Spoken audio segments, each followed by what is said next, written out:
Welcome into a Wednesday edition of the Desmond Johnson Show, live as we are every Tuesday and Wednesday at 12:30 p.m. during your lunch break. Loaded show today. Durham Herald Sun beat writer Steve Wiseman joining me top of the show to talk a little Duke basketball. We now have all of a sudden this huge matchup Saturday at the Joel in Winston-Salem, Duke taking on Wake Forest. So we'll get into the nitty-gritty with that. Daht stopping by a little bit right after. We'll put him in the David Glenn Sports Buffet. It's got a lot to touch on this Wednesday, cold Wednesday afternoon. Hope everybody is settled in for their lunch break. Let's go ahead and roll that intro. It's the Desmond Johnson Show. Live with Desmond Johnson, son, the live is one. Represent NC to the fullest. Yeah, welcome to the Carolinas. Everywhere you go, the sky is Carolina blue, the finest. Live action, feedback, the city needs that. I've been number one, no cap. Here's the recap. Adrenaline is my addiction. I'm about to relapse. Step on the turf if you won't and get your weed whack. I'm going harder than a martyr on the starter end. It's the heart of man, that's a rap like a cardigan. I'm breaking records, it's fourth and inches, I count the seconds. The over-under's my roar of thunder, my secret weapon. Yeah, the game is to be told. I don't break, I break modes. Follow me on Tobacco Road.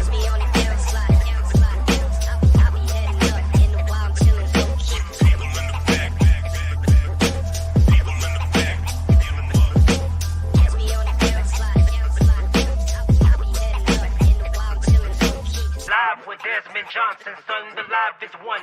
Represent NC to the fullest. And welcome into a live edition of the Desmond Johnson Show here on Tobacco Road Sports Radio, tobaccoroadsportsradio.com. You can catch us every Tuesday and Wednesday live across the Triad at YouTube, youtube.com/at Tobacco Road Sports Radio, your home for Triad Sports and Triad Sports coverage. Steve Wiseman joining us here top of the hour.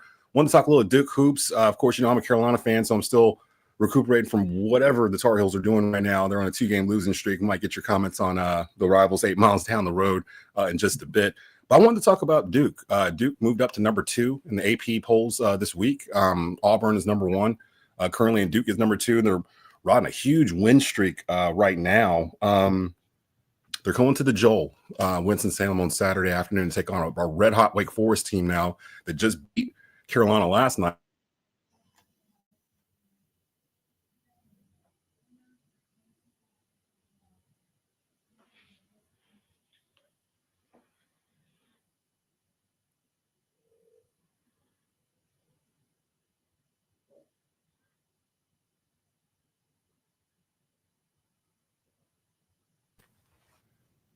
Did I lose you there for a second? I'm sorry.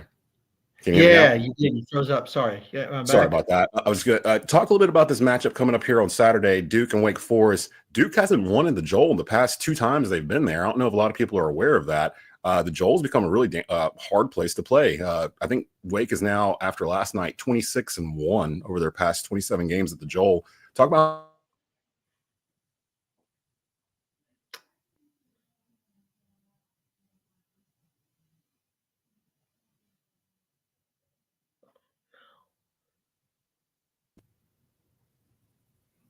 Did you catch the end there?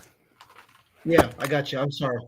I don't know what's going on, but I have some technical difficulties. Give us a preview of Saturday's Duke Wake Forest game. I'm going to do something here.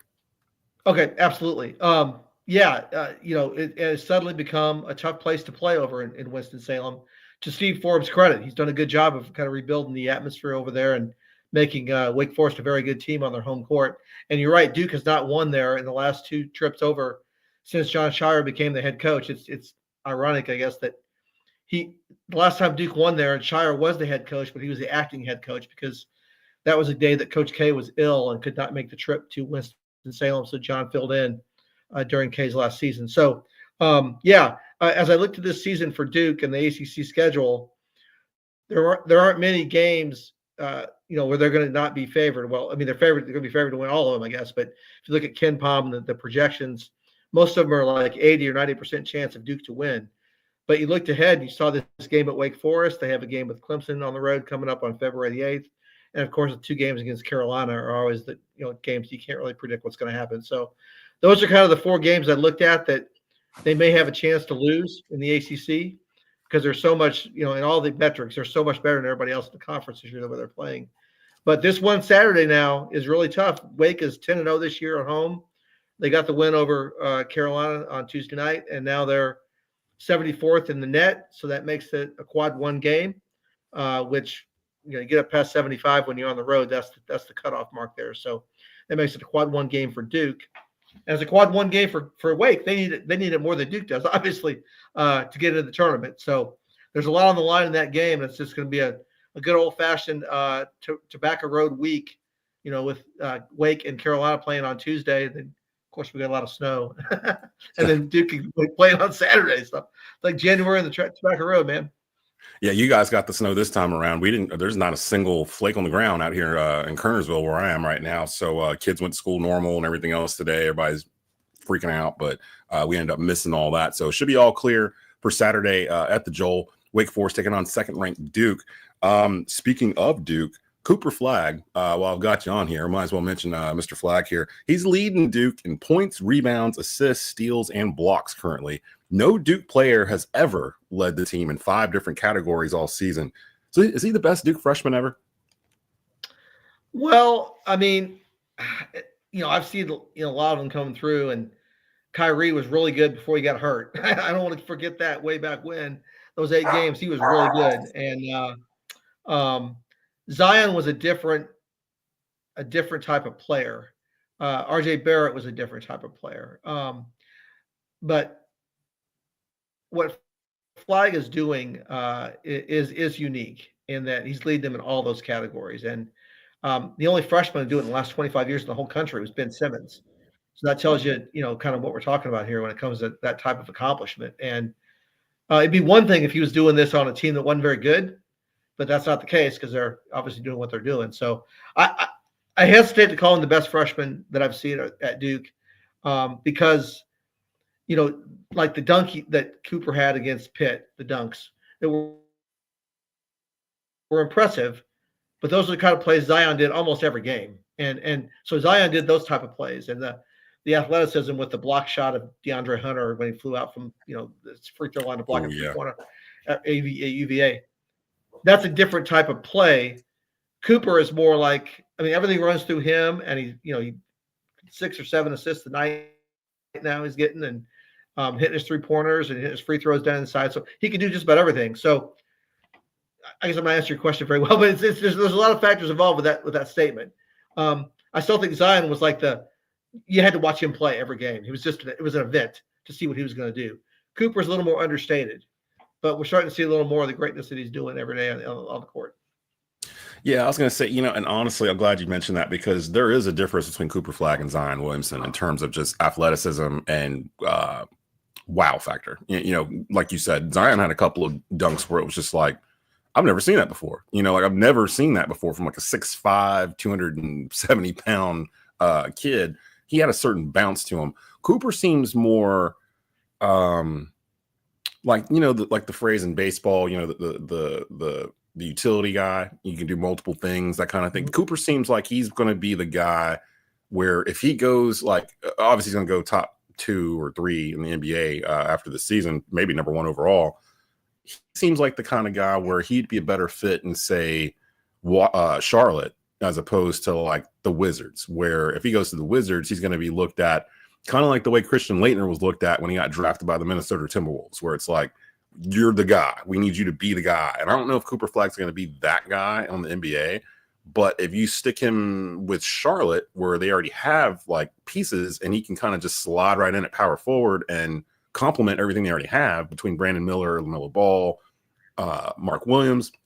Now you're cooking with something. And that actually, it's everything they're missing on their roster. It's him. Like when I'm watching, I'm like, that's what they're missing on their roster is Cooper Flagg. Like they get him, everything else starts to make sense. The soup tastes better because it's like the added ingredient they didn't really have. And so I'm watching him do all this stuff. And it seems like he's getting more comfortable as the year goes on, because in the very beginning of the year, he wasn't really known as, we weren't looking at him as a volume scorer, I don't think, in the very beginning of the year. We were kind of like, he does a little bit of everything. That kind of is gone now because of what he's been doing scoring wise. And I think people are starting to take notice. I said best Duke freshman ever, but if he's going to be leading 5 different categories at Duke all year and no other Duke player, regardless of class, has ever done that, don't you kind of need to start talking about him as maybe one of the best Duke players, period, instead of Duke freshman players? Yeah, I mean, Laettner, since you mentioned him, he had a season where he had 4 of them. He had 4. He didn't lead him in assists. Obviously, Bobby Hurley was his teammate, so that wasn't going to happen. So yeah, Leitner and Filipowski had a season last year where he led him in everything but assists. But I don't think anybody thinks of Kyle Filipowski on that level of Cooper Flagg or Christian Leitner. But anyway, to answer your question, yes, he does. He will. This will go down as one of the greatest seasons a Duke player's ever had. If he does that, there's no question about it. And especially if he has to do what Leitner does, lead them all the way, to the championship or at least the Final Four. That would be. Anything else would be a disappointment. Yeah. I mean, Duke hasn't made the Final Four since 2021 when they lost to Carolina and Hubert Davis. Haven't made the national championship since 2015 when they won it all last. So it's been about 10 years since Duke has made it to the national championship, and they're kind of trending towards being a top contender as we head into February and into March. Other than Wake Forest, who, again, they have a huge matchup this Saturday afternoon against Duke and the Joel, where I don't think they'll necessarily be listed as a huge underdog in that game based off the history between Wake and Duke in that building the past couple of years. Who else are you looking at as a Duke beat writer? Who else are you looking at besides Wake Forest that's going to be a contender for Duke in the ACC? Because it does feel like it's starting to separate. There's 3 or 4 teams kind of moving towards the top edge of those double buys the top 4 would get. If you had to name them right now, who do you think would be those top 4? Well, Louisville's certainly in there now, and I have to admit that's something I was wrong about in December after I watched Duke go up there and win by 11 on a day that Louisville shot better than they had all year from 3 points, particularly in the first half. I didn't see Louisville being a contender. I thought with the injuries they had, they were going to fall backwards, and they've done the opposite. So I have to give credit to Pat Kelsey, who I think is a candidate for Coach of the Year for sure with the job he's done at Louisville, no question. So Louisville's going to be up there. Duke does have that win over them in their only meeting of the year. So if there's ever a tie, Duke will get that, to break the tie to be the number 1 seed. But so Louisville's up there. Clemson has come on, especially their win at Pitt last week. That was impressive on Saturday to get that game in overtime. I thought Pitt was going to be up there, but they've kind of fallen back now. So, maybe Wake will be up there as well. And then, of course, Carolina's fallen back a little bit too. So they've got some work to do to get back up to those top 4. But, I think Wake, right now has a chance to be right up there. SMU, I thought a little bit, although, you've seen when they've gone against the really good teams in the conference, they haven't really been competitive. They got blown out last night by Louisville. They got blown out by Duke down there. Carolina beat them by double digits. So I think SMU is going to fall back to the middle of the pack a little more even than they are. But so those are the teams I think. Tough slate for Duke coming up, but again, they're the number 1 or the number 2 ranked team in the country. They got at Wake Forest Saturday at 4:30 p.m. That's on ESPN. Then they're at home versus NC State Tuesday night. And then they have the tilt against North Carolina at Cameron next Saturday. We're already here for the first Carolina-Duke matchup, 6:30 p.m. On ESPN. And we'll kind of see how that goes with the way both these teams are playing. I think Carolina plays Boston College coming up here Saturday. So maybe they get a little get-back game at home and maybe get right so we can get towards the Duke-Carolina thing. And I don't think it never matters if one team's down, one team's up, or whatever. That game always delivers. So I'm not really worried about Duke Carolina not living up to the hype of Duke Carolina. I'm very intrigued about this Duke Wake Forest game now all of a sudden, though, because of them not being able to win. And people kind of forget last year was the whole Kyle Filipowski trip the guy running on the court situation. The year before that, I want to say Wake won on like a last second shot or something like that, if I remember correctly. No, that was a game. It was just before Christmas. I remember it. Wake won by 10, I think, and that was where Lively and Whitehead weren't there. They were sick. They had the flu. That's what it was. Yeah, they were missing them. Yeah. So the game before that is when you're thinking of where Duke won last. It was the last second thing, and that's where Shire was sitting in for K when K was. That's right, and that's the last time Duke has won in the Joel when he was the acting head coach, not the actual head coach. So that's coming up Saturday. So definitely, Salem will be rocking. I've always said Winston-Salem's a completely different vibe when Wake Forest is good in football or basketball. It just kind of permeates across the whole city. You're starting to see a little bit of that now. So we'll definitely keep that in mind. AC Hoops in full effect. Catch Steve's work. You can find his links over on X and other social media platforms. Durham Herald Sun, Duke beat writer Steve Wiseman in the house. Appreciate you coming through, man. Thanks, Desmond. Good to be with you. There he goes. That's Steve Wiseman from the from the Durham Herald Sun, the Duke beat. We will have Daht on here. He was in the back, and I want to make sure he is ready to rock and roll. As we switch over here to Mr. B. Daht. I don't know. Daht, can you hear me? I can hear you. Can you hear me? Yeah, well, I don't have your video, but I can hear you. You don't see me? I got my video up. Yeah, it went to black. You were up a minute ago when you came in. You might have to go out and go back in. Yeah, let me leave and come back. All right. So B. Daht will be back in just a second. We're going to put him in the David Glenn Sports Buffet chair. Of course, we had David Glenn yesterday. If you missed yesterday's show, you can actually catch that on our YouTube channel, youtube.com/@Tobacco Road Sports Radio. We're on every Tuesday and Wednesday to give you your sports fix during your lunch break. And without further ado, Mr. B. Daht, the sixth man of Tar Heel basketball in the house. Hadn't had him on in a while, and I thought about it yesterday. I was like, I didn't have my boy on in a minute. Let me go find where he's at and see what he's doing. I know he's super busy during this time of the year. What's going on, bro? What's up, man? What's up, man? You done got all famous with your little situation. You know, people try to play you and say, look, with your little situation here and don't want to holler at your people no more. What up, Des? Shoot. You know how it goes. You the one with the 8 different things in a bucket at the same time. Man, you got to keep it pushing, man. If you're doing the same thing you was doing last year, we can't mess with you. We got to get it going. We got to get it going. You got to wear many hats. And I would just like to say to the audience, I know we just had an inauguration, but this is a red Rams hat. This is WSSU.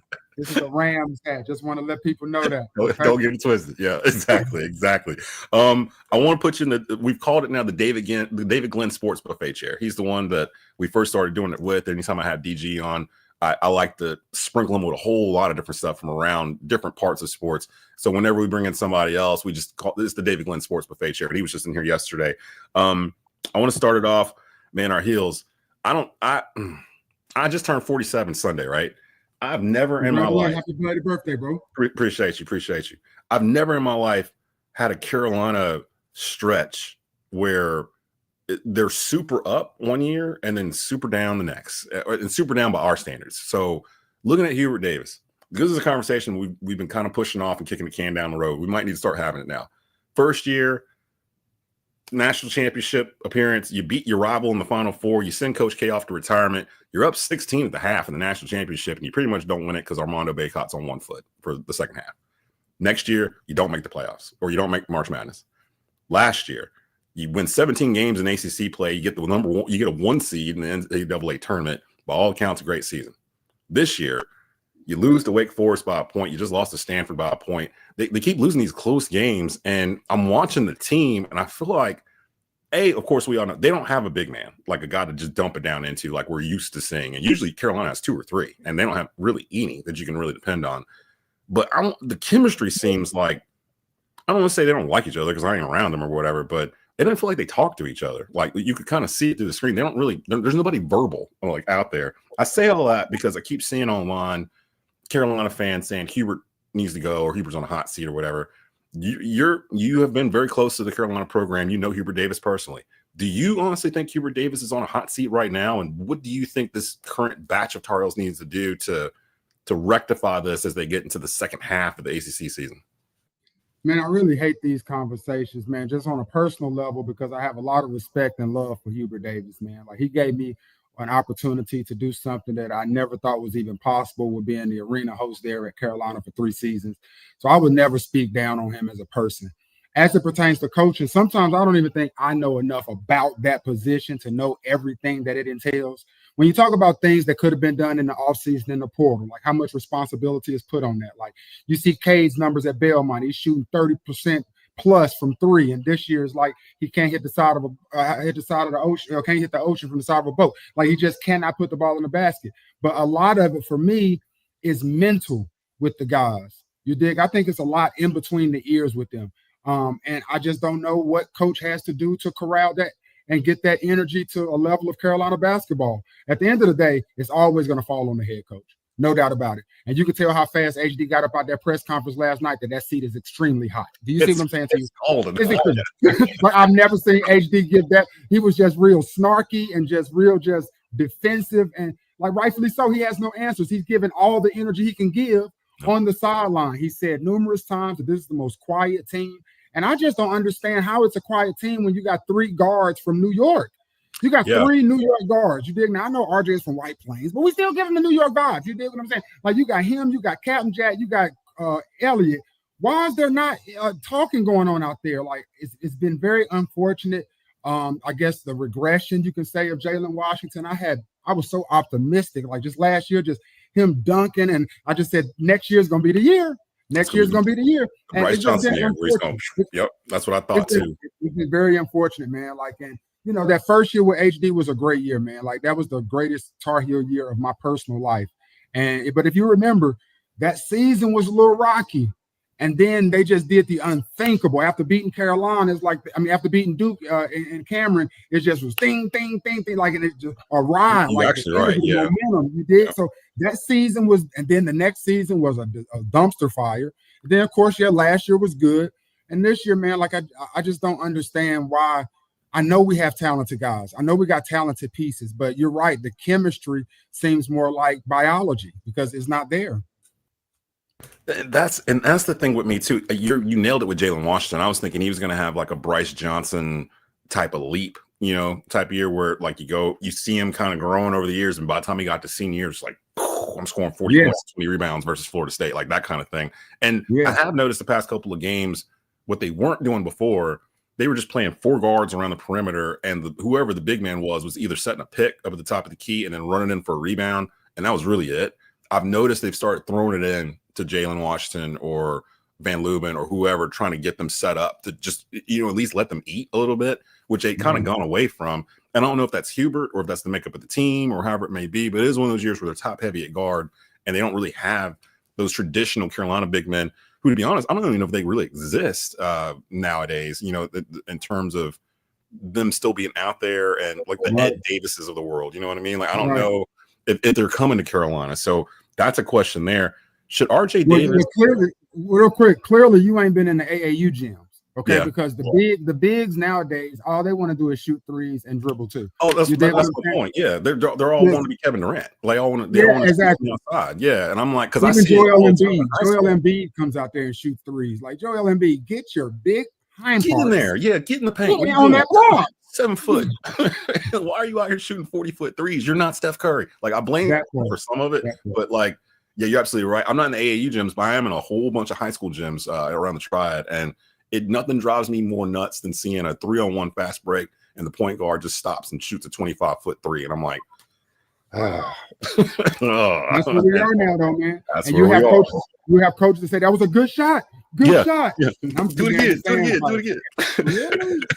Should RJ Davis, should he have left last year? Do you think maybe some of the chemistry issues might have been different if RJ wasn't there? It depends. And that question is twofold, because if you're RJ Davis, you're going to make more money staying at Carolina than you do if you leave Carolina last year. Facts. Yep. See, you also get the chance to chase stats. You're second all time behind Tyler Hansbrough, albeit it took 5 seasons to do it.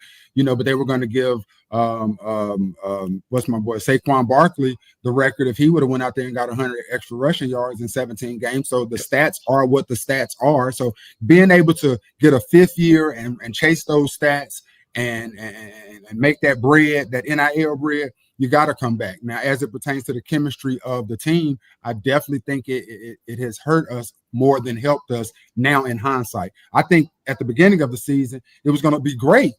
You dig what I'm saying? You got RJ coming. He's going to be shooting at a high clip. You got Ian Jackson now. When he comes off the bench, you got Seth starting, and he's a dog at defense. You got Elliot Cadeau. Looks like he's took a step forward. But then when things start falling apart and RJ isn't hitting at the clip that he was hitting at, well, now things get magnified. Like it shots down the floaters and the wide open threes that last year you could close your eyes and you knew those were going in. But now it's like you got one eye open, like, did he make it? And you never had to think like that with RJ Davis. So I don't know what it's done for his stock. But as far as his bank account and his status as a Tar Heel forever, I think he did the best thing for RJ Davis. And he's going to be part of some of the biggest, memories of Carolina history, when it's all said and done. Like you said, he's all over the record book as it stands. And as I asked the question, I'm like, in my head, I'm already answering it. I'm like, would you rather have would you rather be the starting point guard for the Greensboro Swarm and making $100,000 a year, or would you rather be the starting point guard for the North Carolina Tar Heels, be big man on campus, and make $2 million? Doing it. Like, it's kind of a no brainer. So it's like I kind of like I'm staying where 65% women on this camp. Yeah, I'm staying over here. And I'm the man. Like, I am the man. Yeah, like every time I walk through you. I'm feeling like the man when I walk through. That's how you feel when you walk through campus. I totally get it. Anytime I go to Carolina's campus, like especially during football season, because they do the high school football championships at Keenan, and anytime I get to go there, I love it because it's like you're kind of stepping into heaven a little bit. You drive in and like the way the campus is laid out, blue skies, trees everywhere, just people walking around. Like, why would you want to leave this? Like, why would you want to, if you don't have to? Why would you want to leave it? So I totally get it. Let me get you over into well, before we go to NFL, quick NBA, because I've started to see this. My guy Skylar Callahan from Hornets on Sports Illustrated and their whole crew started putting this out there, and I've seen it from some other outlets too. And it's something I mentioned a couple of years ago, but I never thought it could possibly happen. Now the rumors kind of getting out there is regarding the Charlotte Hornets. The trade deadline is February the 8th, so we're coming up on it in the next couple of weeks. There's some rumors out there that the Hornets might pursue Pelicans forward Zion Williamson to pair him with LaMelo Ball in Charlotte. Would that be a good idea or a bad idea based on Zion's injury history and everything else? But based on Zion's wow factor, are you for the Hornets going after Zion, or would you not touch that? Hey, that's Michael Jackson bad. Don't you bring that injury-prone Zion to an already injury-rattled Hornets team, man? Why not? Are you crazy? Like, that would be sabotage. The first time the starting five that we thought at the preseason got the chance to play this season, I think was like in December when everybody was healthy. You dig what I'm saying? Like, no, Melo Ball still we still paying on his ankles. We had to finance them ankles for Melo for this season. We still paying on those. We do not need Zion over here. No, the only Duke player that I want on a Hornets team is Cooper Flag. There it is. That's it. That's it. We take the Flag, baby. Fits. Yeah, he just fits. Like, what is Charlotte missing? They need a stretch four that can rebound, steal, shoot the three, drive, dunk on you. Like, they need a utility guy, and that's Cooper Flag. Cooper Flag's waving my flag. He's custom built to just slide his ass right into that roster spot, like right there as soon as he gets there. And of course, the Hornets are like on a 4-game winning streak now because they got all those players back. So it's like they're going to end up messing it up and getting like the 8th pick. They're out there like the Giants. Stop playing. Like, everybody sit down. Like, okay, get your little buckets, but we're not trying to get dubs right now. We're tanking for the Flag. And last week, I was on the whole, I think the Hornets are tanking for Cooper Flag tip, but because they would have LaMelo like on the injury report with like an ankle injury, I'm like, that injury was almost 2 years ago. Like, they're just sitting him to sit him, or it'd be LaMelo out with a wrist. I'm like, yeah, surgery like a year and a half ago. Like, what are they doing? And I was like, oh, they're trying to get Cooper Flag. That's what they're trying to do. They might as well. They've won 7 games. It's like December 15th. Like, let's go ahead and just pack it up and do it. But now everybody's back, and they're out here beating like the Mavericks and like everybody else. Like, what are y'all doing out here beating everybody, man? They're going to finish like 29 wins and like the 15th pick, and we're going to end up with RJ Davis probably. That'll probably end up being the week. Being not drafted. Let's go over to the NFL. It's conference championship Sunday this week. The matchups we kind of, well, there's a surprise that's kind of jumped in here, but out of the 4 quarterbacks that are left in the conference championship round, who's the most dangerous quarterback left in the playoffs to you? So we're talking Pat Mahomes, Josh Allen, Jalen Daniels, Jalen Hurts. Like, who's the one quarterback you would not want to face right now? Like, forget previous history, rings, stuff people have done. As they're playing right now going into Sunday, who's the quarterback you don't want to see? My answer is going to be Josh Allen. And I say Josh Allen because Jalen Hurts has Saquon, so I'm not really scared of Jalen Hurts. Jalen Hurts will throw for 115 yards. Nobody's really scared of Jalen. Jalen Daniels has that young vigor that you don't know what you don't know. So he just out here I love watching, as a Cowboys fan, it pains me to say, I love watching JD5 ball. He is so good. He's like Lamar Brady. Like, he's like both of them in one body. Like, it's insane. It's so good. He's so good. There's no other word to describe. It's just like watching him play. It's almost like watching a Cadillac because it feels like everything's kind of slow. And I saw earlier today he uses this AI technology or whatever, and like he trains with the virtual reality stuff, but he has it going at 1.75 speed. So everything he's training with is going faster than normal speed. Wow. So when you watch him on the field doing stuff, it's easy to go pick one, pick two, like, and go, because he's usually boom, boom, boom, boom, like on his thing. I was like, that makes complete sense from the way I've been watching him play. The dude don't miss. He don't. I didn't know that about the headset. That is next level. That is amazing. Like, he made a request, like, to any team drafting him, that they had to be in this VR like thing that he had been doing at LSU or whatever, because he recognized how much it was helping his game. And the Commanders were like, yep, let's do it. And they won 12 games in the regular season. I've been looking down on Washington the whole time, even though I grew up a Washington fan in this area. If you grew up in this area as a kid, this was Redskin country, until the Panthers got here. So, like, deep down, I'm kind of rooting for Washington, because as a kid, I was a Washington fan. So it's not unnatural. But are you picking? You said Josh Allen. Why Josh Allen? Yeah, I got to go Josh Allen, though, because Josh Allen's willing to die for this, man. Like, Josh Allen will die on that field for this win. Like, the Chiefs are his biggest nemesis. And the sad reality is, I don't think he's going to do it. I don't either. Like, I think when they beat the Chiefs in Arrowhead earlier this season, I think that messed up their opportunity to beat them in the AFC Championship. If they would have lost earlier in the season, then this would have been the game to get the monkey off your back, et cetera, et cetera. But by them winning in Arrowhead, I don't see them winning in Arrowhead twice in one season, especially the AFC Championship. But I'm telling you, Josh Allen is the most dangerous to me. Like, Patrick Mahomes has favor, if you will, right? So I'm not really worried about him either. But Josh Allen, man, like, whoo, that's more dangerous. What do you think, man? Josh Allen kind of reminded me of 2015 Cam Newton a little bit. He's not exactly the same, but it's the same kind of, I'm gonna put everybody on my back and kind of get us there. The problem is, Michael Jordan is in his conference, and it's like 93 Michael Jordan, where it was like he was just kind of playing with everybody. Like, he ain't playing basketball right now. That's what Pat Mahomes is doing. Like, literally, how are we talking about the Chiefs having a down year when they went 15-2 and gave up the last game to Denver as a gift, pretty much? Like, we're just gonna rest everybody, so y'all get the playoffs and yada yada. They've been winning all these close games. People are afraid to pick them. I'm like, nope. I learned my lesson 3 years ago. I ain't betting against the Kansas City Chiefs in January. Like, I don't care who they're playing, who's hurt, where they're at. I'm tired of getting, like, embarrassed every time I pick against them. And then Pat Mahomes does a Pat Mahomes game, and we're just like, why were we picking against them in the first place? I've been with him since August. I'm like, I think the Chiefs are actually going to pull this off, unless what I want to have happen happens. And that was my last question before I get you out of here. I know everybody's going to get back from off their lunch breaks. What's your dream Super Bowl matchup out of these four teams? What's the two teams you want to see face each other actually in the Super Bowl?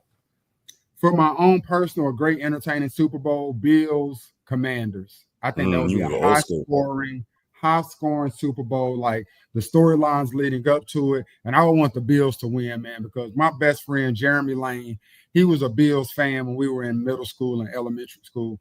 And that was that 90 through 94 run for the Bills when they had Cornelius Bennett and Thurman Thomas and Bruce Smith. And they was Andre Reed, and went to the Super Bowl 4 straight times and lost. And I remember Monday mornings coming to school, and he would be so sad still in his Bills jacket. And I like, if there's any franchise that deserves a Super Bowl, it is the Bills fans, man. They freaking deserve it. But my wife is from Kansas City. I've been rooting for the Kansas City Chiefs for the past however many long, because of course my Cowboys never make the playoffs. So come playoff time, we're always rooting for the Chiefs over here. And for my household, I need the Chiefs to win the Super Bowl once again, to do something that has never been done before, three-peat, so my wife can hold her crown high, and we can have a great spread out here for Super Bowl. I think I'm leaning Kansas City, Washington, because I something about Philly just bores me. Like, I don't know what it is. Yeah, I just don't want to see him in the Super Bowl again. And we already saw Chiefs Eagles, but I think it would be a great storyline to have Pat Mahomes and the Chiefs trying to do what even Tom Brady couldn't do, which was win 3 straight. No one's ever done it in the Super Bowl era, against Jalen Daniels and a Washington team that's on the come up. Like, Jalen Daniels is next to me. Like, he's one of them dudes, like, next year we're going to be talking about top 5 quarterbacks in the league type guy. And they're only going to get better. They've got salary cap room. They've got a draft coming up. So Washington, this might be beginning of Washington for a while. I'm leaning towards that, but I thought Bills Washington as well because of the sentimental value. You know, they played in the Super Bowl early 90s against each other, and the Bills should have won that game. Actually, the Bills, that was one of the ones the Bills should have won. So I can see both of those two. Bonus question, because you just made me think about it. Deion in Dallas, you with that? Or absolutely. I called it 2 years ago, man. 2 years ago, I told Josh, I was like, yo, man, I don't know how it's gonna happen. The wheels are gonna fall off. We're gonna get the number 1 pick. We're gonna get Shador, and we're gonna get Deion. You did say that, yeah. I did, bro. I did, and I didn't know why, but yes, I would love to have Deion, man. Like I would. I love to have him. I would love to have Shador and Shiloh, have all the Sanders there in Big D. Absolutely. I'm like, why not? Like, if you're Jerry Jones at this point of your life, like, why not? Like, if you want to have the Cowboys in the hands of somebody you trust, it's gonna, because it's got to be somebody that's not small enough to live in Jerry's shadow, but not so big that Jerry's forgotten. And like, if you bring Deion in, it's almost a tandem, at that point where Deion can handle all the promo and everything on his own. He can take all the bullets and everything else and be the face of the franchise. And Jerry can do what Jerry's needed to do for 20 years. It's just sit back and just let it happen. Just let it happen. I'm going through what now. Yeah, just let it happen. Just let it happen. And if they get, so you willing to let Daht go and bring in Shador? If it means bringing Deion in? Absolutely. Absolutely. I'm talking about, where do I sign? Where do I sign? What? Where the hell do I sign? I was not for Dak getting that 60 mil, whatever ridiculous. Never was I with that. Never. Yeah. Like I knew that Dak didn't make good decisions before he even got to the league, when he went down there to the beach and got beat up by them boys. Like I knew then that he didn't make good decisions. I knew that his decision making was a bit skewed when he went down there and got his face kicked off at the beach. So I was already against it. Oh my God. I completely forgot about that story. The problem now is with Dallas, Jerry, you chasing Washington at this point. The Eagles are in your division. Like, you got to do something. Like, it ain't going to be Kellen Moore. Like, I'll tell you that. Now, Moore ain't gonna do the Cowboys are it was the Washington Redskins. They hadn't been to an NFC Championship game since 1991, I think it was. Yep. And now we're the longest tenure team that has not seen an NFC Championship. Even more, Carolina's been to the conference championship like 3 times since then. So, like, I mean, that's what you're dealing with, America's team. So, like, I think you need to make a splash. I think it needs to become huge. It'd be nuts. Kellen Moore ain't a splash, dog. No, Kellen Moore ain't a splash. Brian Schottenheimer is not a splash. No. I said this the other day too. When it comes to Deion, if you look at his career, playing career, television career, coaching career, the dude ain't never anywhere longer than 4 years, really. Like, he's never really stayed anywhere, even NFL Network. Like, he gets the itch and he goes. If he's going to go and he can't go to FSU because they kind of burned that bridge a couple years ago with him, go to the Cowboys. Because I think I also saw the Raiders too, because they've got a top 3 pick. They might pick Shador. And it seems like he wants to continue to coach his son. But if I'm Dallas, man, and if I'm Jerry Jones, I'm going to take a nap, sleep on it, wake up like, you know what? What do I have to lose? Yeah, what do I have to lose? Come on, Deion. Come on. You've already proven you can coach. So, and you already proven that you'll pay the money because you gave Dak that stupid big Birkin bag. And I think players would come and play for Deion in the NFL. Like, I think they would love to come play for Deion in Dallas. Are you kidding? Like, yeah. So I think that's going to be something to keep an eye on. I'm not going to be a stranger. I'm going to bring you on more often. I know we've been so busy. I had high school football going on, and it just kind of engulfed everything. And I know you're Grimsley alum. Congrats to you guys doing that thing. Grimsley probably had the toughest schedule, probably the toughest schedule in all of North Carolina, non-conference and conference. And to win the way they did, we followed with them because we're the home of the Grimsley Sports Network here. And just shout out to Coach Brown and Faison and everybody else that's over there. The magician over there, the magician in the backfield, got defensive linemen going crazy. That team is stacked, man. And Coach Brown's done a great job. Yeah. The alumni from Grimsley, we are so thankful. For real, I really mean this. We are so thankful to have Coach Brown over there because not only does he win championships and set that standard, but he's also graduating great young men, dog. Like, big shout out to Coach Brown. Yeah, total fact. That's a great place to end it there. We're going to end it right there. B-Dot, tell them where they can go to get your stuff. Because I know you got a new season of, if you don't know, or I didn't know, maybe you didn't either. Tell them where they can find that because it's starting up here soon. Yeah, man. Season 4 of I Didn't Know, maybe you didn't need to starts February 1st. You can find me on all streaming platforms. Just search I Didn't Know, maybe you didn't either, or IDK MYDE. Just follow me on social media, B.TV. You see my name right there, B.TV, and you can find everything there. We should be back Friday. I believe former Dallas Cowboys safety George Teague will be in with us. He's going to preview conference championship games with us on Sunday. We'll get with you then. For B-Dot, for Steve Wiseman from the Durham Herald Sun, this is Daz. We'll see you on Friday. Peace.